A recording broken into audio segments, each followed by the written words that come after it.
Hi, here's Ana Maria in another session of my podcast. Actually, this is my first section, but I always want to know, hi, this is another section. So, today I'm here to talk about how we know and how we see the global market of creative industries. And that can be a little bit confused for a lot of people because when we say something like creative industries, principally the word industries, we imagine that industries can be, hard to understand because there are a lot of numbers and we're scared about it. The globalization in some ways make us feel like we are just part of something that can be changed just because we want. And that is a liar. We are part of something bigger than we are. And to understand that, we have to understand that the creative industries are actually part of the cultural products. In the same way. How can I explain it? One cultural product to understand this example can be a movie. When we see a movie, that movie is not only made us for, Mexican people. No. It's or Asian people or European people. It's made for all of us. And that's why we can hear it and we can see it, we can understand in some different ways about how our cultures we see or how we live in our daily lives.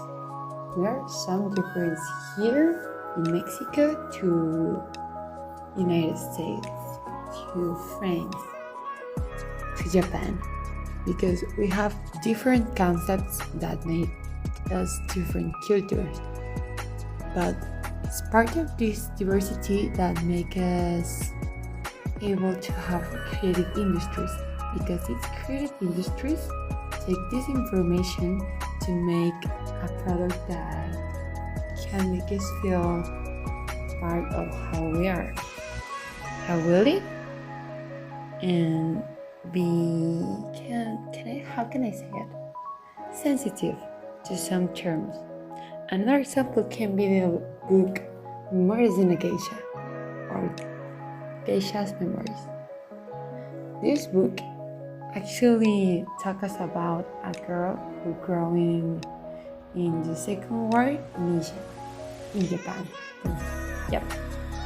And she grew to be a geisha. It's a woman who stayed with a lot of girls and with a lot of men to have conversations, so with people, to show music, dances, and that things. But this girl have a really hard story because their father and mother have problems and they sell us to a woman who make us life really hard.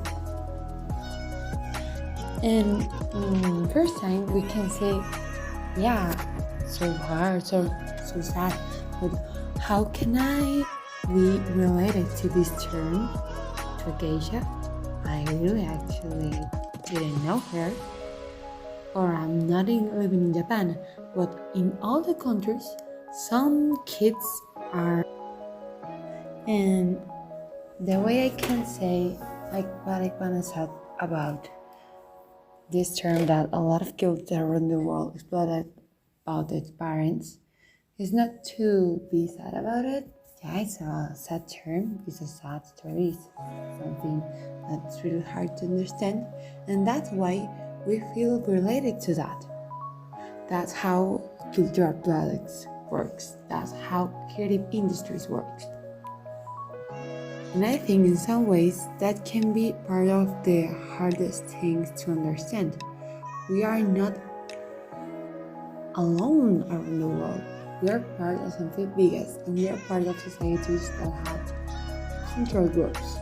Sounds horrible actually, control groups like Red Labs and that control groups have and makes information data that can have vast change in the world, that can make the world a greatest place, and that can make us better persons to the future, better people. And that's why I think it's really important that we can understand why we need to understand the creative industries, the cultural products. It's related to us, it's related to all the people around the world, because if we understand how we work the creative industries, the cultural products, we can understand how to use that information to make good changes. As we can do good things, we can do bad things. Like, for example, the globalization. We can understand the globalization like a problem because we think that if we are part of the globalization, that is a reality.